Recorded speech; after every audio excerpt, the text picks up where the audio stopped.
Good morning, dear student. Today we are going to continue our story, two stories about flying, and the first part of his first flight. We have already studied the some part of this story. इसके आगे का हम आज पढ़ेंगे।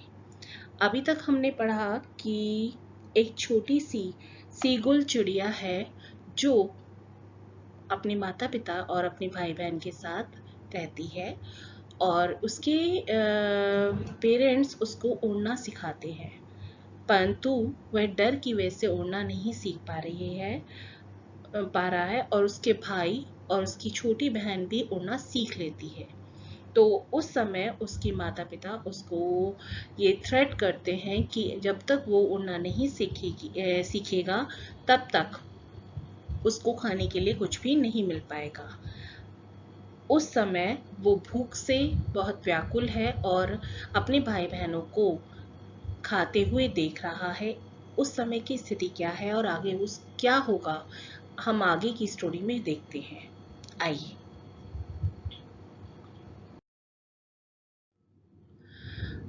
And pretended to be falling asleep।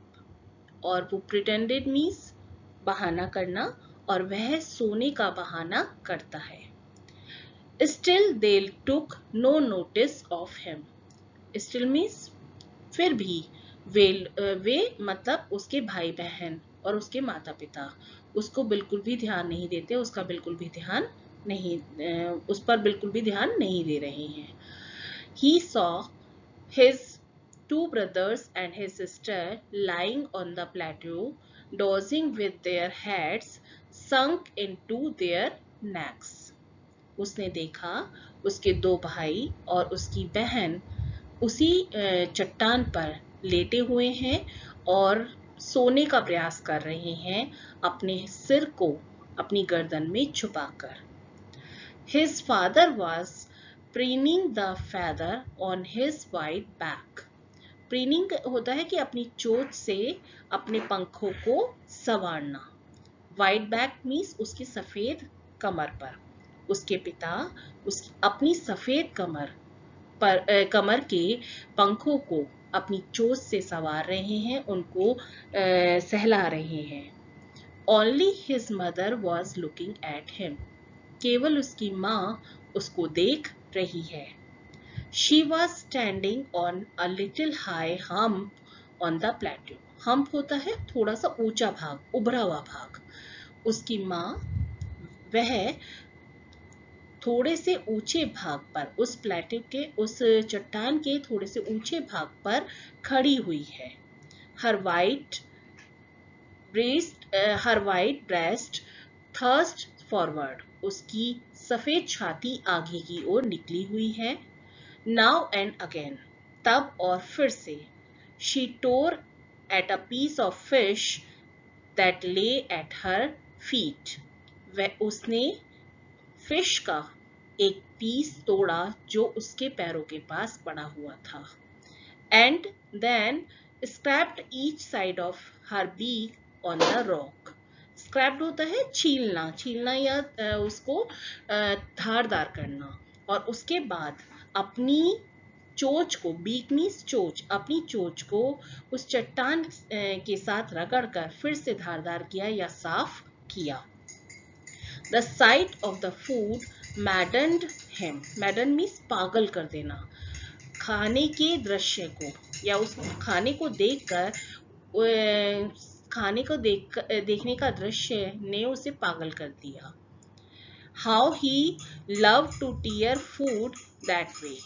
वो उसे कितना पसंद है इस तरह से खाने को खाना। Scraping his beak now and again to beat it। और उसके बाद अपनी चोंच को, बीक मीन्स अपनी चोंच, और अपनी चोंच को इधर उधर साफ करना, रगड़कर साफ करना।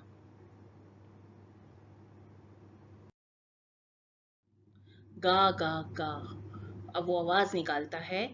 He cried begging her to bring him some food। वह चिल्लाते हुए उससे भीख मांगता है, मतलब बहुत प्रेयर करता है कि उसको कुछ फूड कुछ खाना दे दे। गा गा गा, और फिर से आवाज निकालती है वो।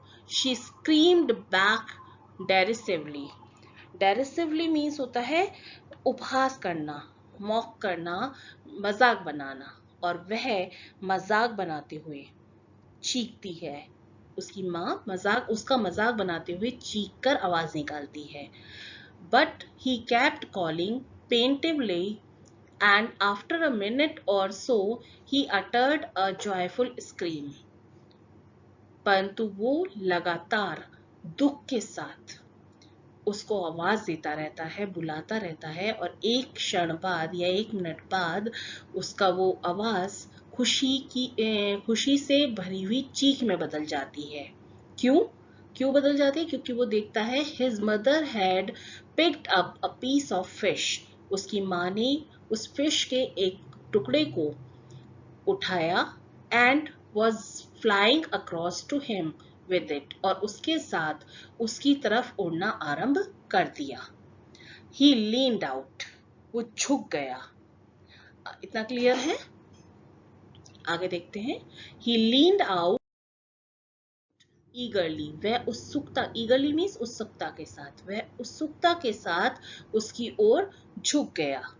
Tapping the rock with his feet, tap करना मतलब बजाना, और उस चट्टान को अपने पैरों से वो बजाने लगा। मतलब एक तरह से किसी के आने पर हम जब बहुत अधिक खुश होते हैं तो उत्साह से जब शोर मचाना और कूदना शुरू कर देते हैं, उसी तरह से उसकी स्थिति है।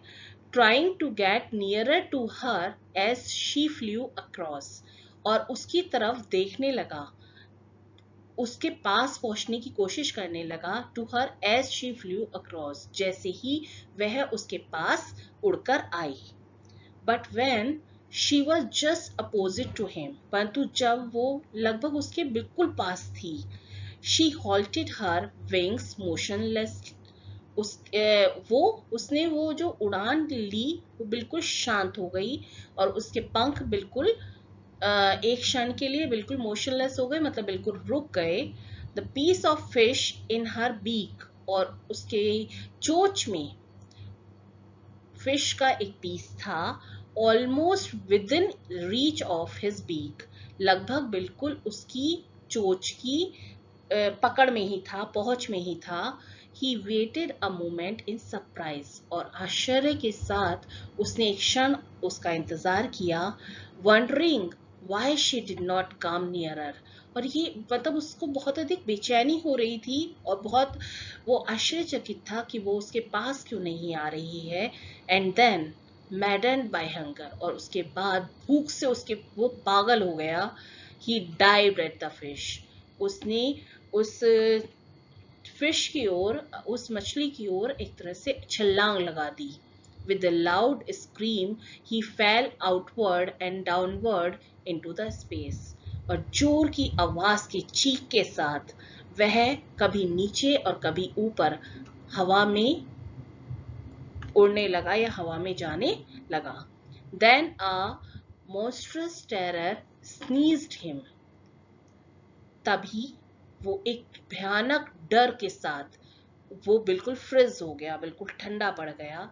And his heart stood still, और उसका दिल भी बिल्कुल डर गया, बिल्कुल इकट्ठा सा हो गया, मतलब एक साथ हो गया। वो बहुत बुरी तरह से डर गया, क्योंकि उसने ये रियलाइज किया कि वो भूख की वजह से पागल इतना हो गया था कि वो हवा में कूद गया था, और इस समय वो चट्टान पर नहीं था, बल्कि चट्टान से नीचे कूद चुका है अपनी माँ के पीछे। He could hear nothing, वो कुछ भी नहीं सुन पा रहा था।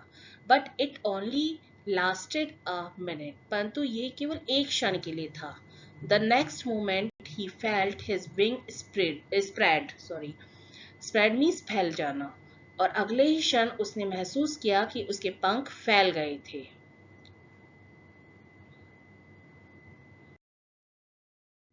आउटवर्ड्स, बाहर की ओर, मतलब एक क्षण उसको ऐसा लगा, जब उसे रियलाइज किया कि वो चट्टान पर नहीं है बल्कि हवा में है, तो वो बहुत अधिक डर गया, उसका हृदय कांपने लगा और उसे लगा कि अब मैं मर जाऊंगा। बट दूसरे ही क्षण उसने ये रियलाइज किया कि उसके पंख बाहर की ओर खुलने लगे हैं। The wind rushed against his breast feather. Breast feather मतलब उसके सीने के पंखों, सीने के पंख। हवा उस पहले उसके सीने के पंखों तक पहुंच गई, देन अंडर हिज स्टमक, और उसके बाद उसके पेट तक, एंड अगेंस्ट हिज विंग्स, और उसके बाद उसके पंखों के तरफ। He could feel the tip of his wings cutting through the air. और वो महसूस कर सकता था कि उसके पंखों के अंतिम छोर हवा को काट रहे हैं। He was not falling headlong down. और वह अब नीचे नहीं गिर रहा था। He was soaring gradually downwards and outwards. और वह हवा में उड़ान भर रहा था, धीरे धीरे, कभी ऊपर और कभी नीचे। आउटवर्ड मीन्स नीचे।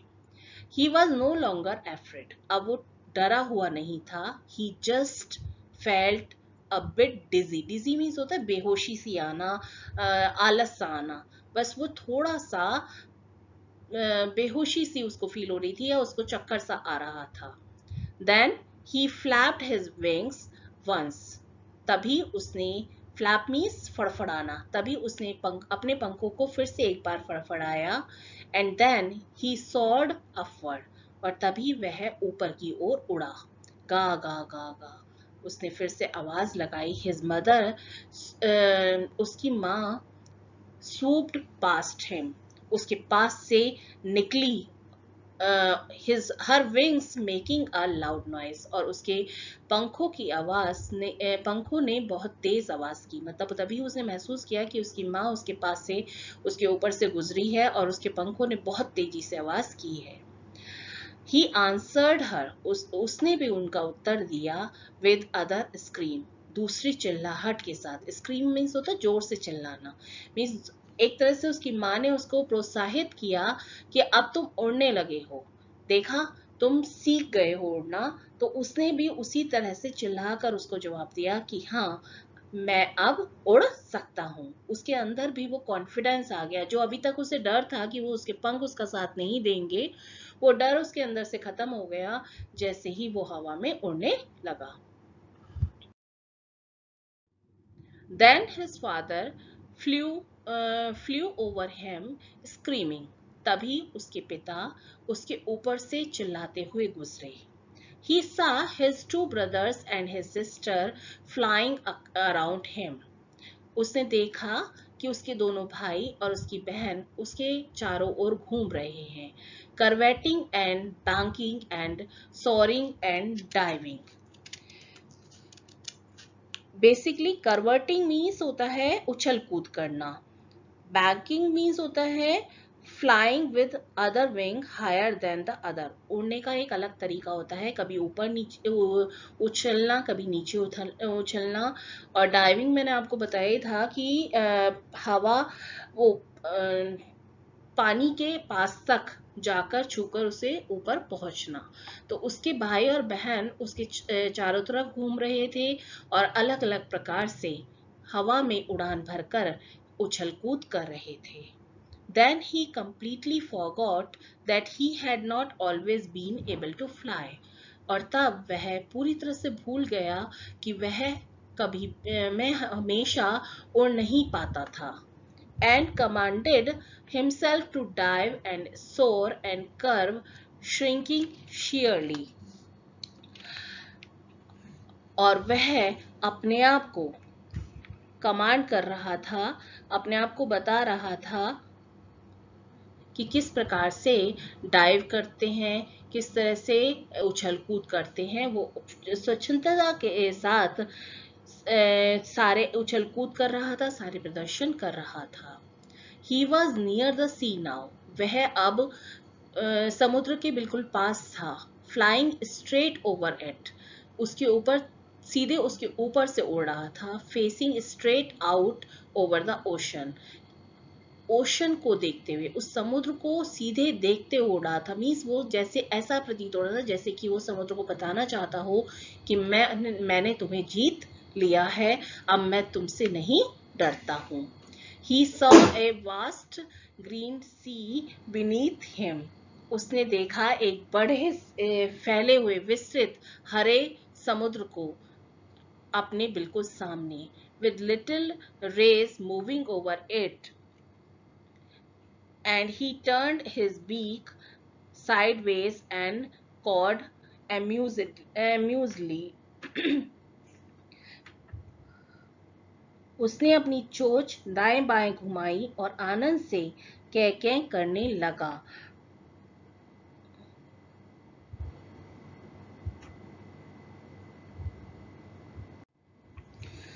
उसने अपनी चोंच दाएं बाएं घुमाई। ये ना, little rays moving over it and he turn his back sideways and cawed amusedly. उसने अपनी चोंच को दाएं और बाएं घुमाया और आनंद के साथ आवाज निकालना आरंभ कर दिया। यहाँ इस पैराग्राफ में हमें क्लियर हो रहा है कि जब हमें कोई कार्य आ जाता है तो हमारा डर खत्म हो जाता है, तो हम कॉन्फिडेंस के साथ उस डर को भगाने की कोशिश करते हैं और वो कॉन्फिडेंस हमें किसी भी कार्य को करने के बाद ही आता है। His parents and his brothers and sister had landed on this green flooring ahead on him. उसके माता पिता, उसके भाई और उसकी बहन उसके सामने हरी सतह पर नीचे उतरे।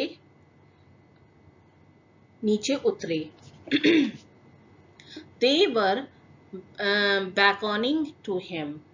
Beckoning means होता है गिविंग सिग्नल, बुलाने का संकेत। वे उसे भी बुलाने का संकेत दे रहे थे। Calling shrilly, जोर जोर से तेजी के साथ आवाज देते हुए उसे बुलाने का संकेत दे रहे थे। He dropped his legs to stand on the green sea. उसने हरे समुद्र पर खड़े होने के लिए अपनी टांगें लटका दी। His legs sank into it. उसके पैर, sank means डूब जाना, उसके अंदर डूब गए। He screamed with fright and attempted to rise again, flapping his wings. उसकी टांगें उसमें डूब गई, वह डर से इसीलिए चिल्लाया। ही स्क्रीम्ड मीन्स डर से चिल्लाना। वह डर से चिल्लाया और पंख फड़फड़ाकर पुनः उड़ने का प्रयास करने लगा। बट ही वॉज टायर्ड, परंतु वह थक चुका था, एंड वीक और कमजोर भी था, विद हंगर भूख के कारण, and he could not rise और इसलिए वह उड़ नहीं पा रहा था। एग्जॉस्टेड, थक चुका था पूरी तरह से।